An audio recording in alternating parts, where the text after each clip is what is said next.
Meet Erin Brown, a former deputy head girl of St. John's College, a mother, an athlete, and a 7-year cancer survivor. You see, back in 2004, Brown was diagnosed with osteosarcoma, a form of bone cancer.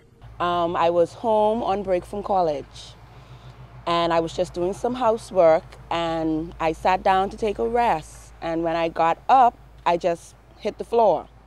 At first, I thought maybe I slipped on some water because I was mopping.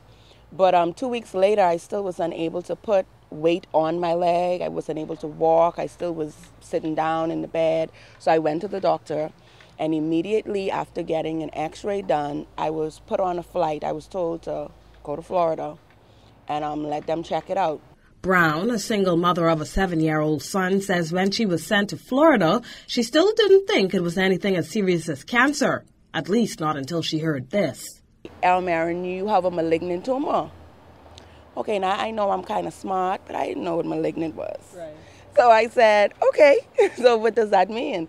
She was like, well, you have cancer.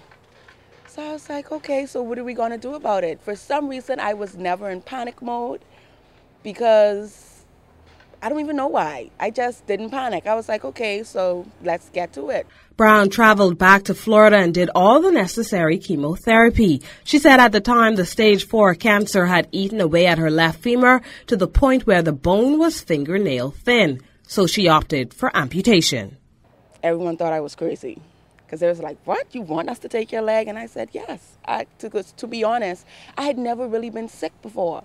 The worst thing I've ever had was chickenpox. I never broke my leg, and I had to wear a cast from my toe to my hip on my left side.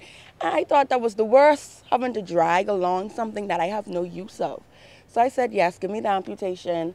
You know, I had excellent service, but I had enough of doctors. I had enough of getting sick. Let's go ahead and just let go of the leg.